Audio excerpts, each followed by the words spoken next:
¿Qué efecto o qué huella dejó Imam Khomeini con la Revolución Islámica de 1979?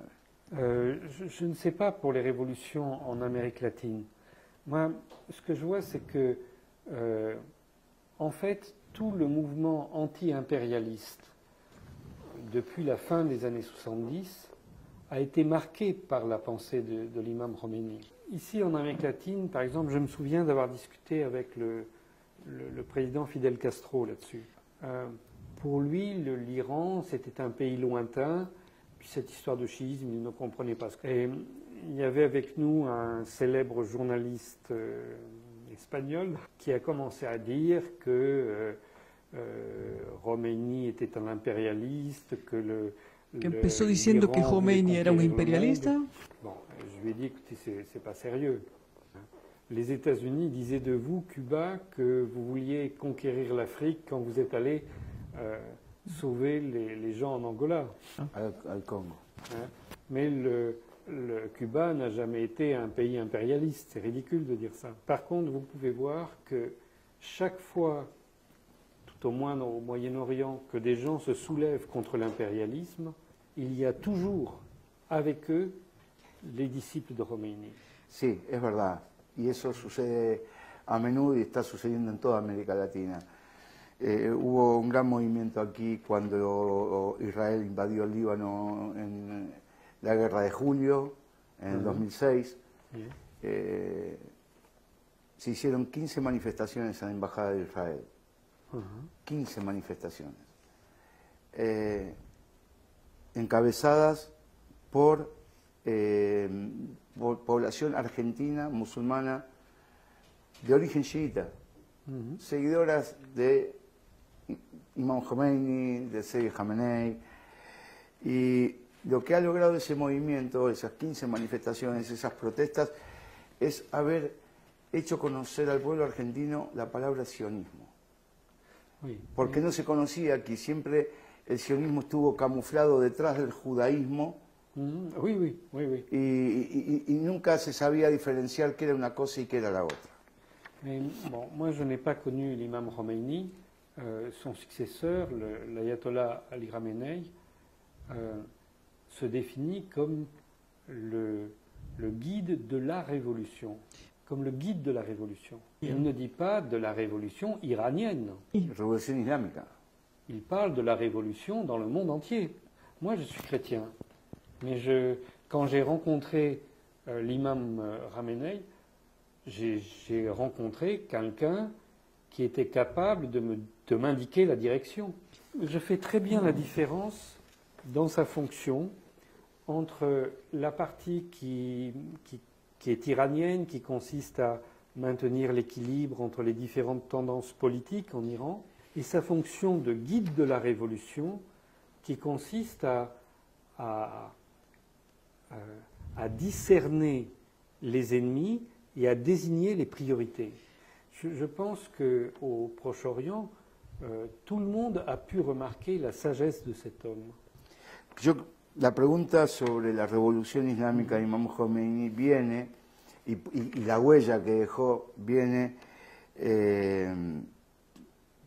por consiguiente a llegar al estado actual del mundo. ¿Y qué es lo que ha cambiado esa revolución en el Medio Oriente? Ha transformado a Irán, un casi súbdito de los Estados Unidos y de Israel en la época del Shah, a una potencia regional de envergadura y ya convirtiéndose en una potencia, podríamos decir, mundial. Alors, moi je pense que l'histoire de l'Iran est une succession d'alternances. Lorsque l'imam Khomeini est arrivé, en fait les États-Unis l'ont soutenu quand il est arrivé. Et le jour même où il s'est trouvé à Téhéran, ils ont compris leur erreur. Vous savez, il est allé, depuis l'aéroport, il est allé au cimetière de Téhéran. Et là, parce qu'il y avait on venait d'enterrer, je crois il y a eu 300 morts dans une manifestation réprimée par le Shah. Et là, il s'est adressé à l'armée.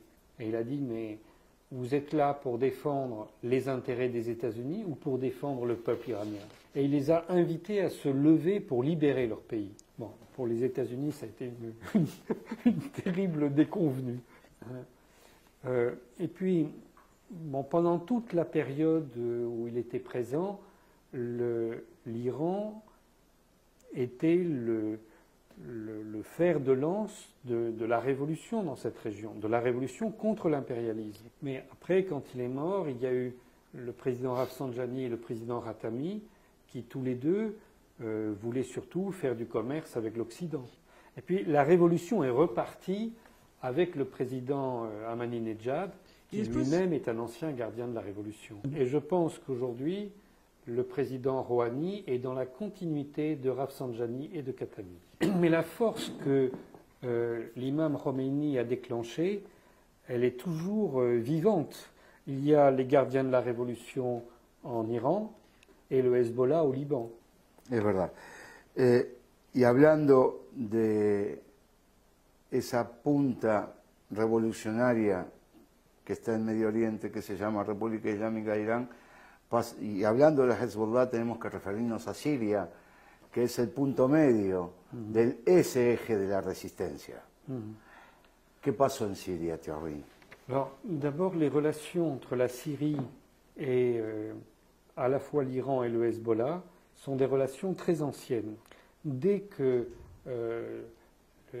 l'imam Khomeini a débuté sa révolution, la Syrie s'est rapprochée de l'Iran. Il faut bien comprendre que la Syrie, c'est un pays sunnite d'abord. Après, il y a des chrétiens et après, il y a des chiites. Los chiitas alawitas. Il y a aussi des chiites du Haut-Décimant, mais c'est surtout des alawites. Es verdad, pero Attends, porque muchos tienden, perdón, Thierry, muchos tienden a pensar que porque el presidente Bashar al-Assad y su predecesor, su padre, Hafez al-Assad, que fue el artífice de la alianza entre la República Islámica de Irán y Siria, como ellos pertenecen a la corriente alawita del chiismo, creen que es mayoría y sin embargo es minoría en Siria. Ils sont minoritaires et l'essentiel de l'appareil de l'État, ce sont des sunnites. L'essentiel de l'armée, ce sont des sunnites. Et, bon, concernant le Hezbollah a été constitué en 85, je crois, en regroupant des groupes chiites dont certains étaient liés à la révolution iranienne et d'autres étaient liés à la Syrie. Donc ce qu'on appelle l'axe de la résistance, ça n'est pas un axe religieux. C'est un axe de gens qui sont animés par leur propre religion, mais qui se battent pour le bien commun contre l'impérialisme.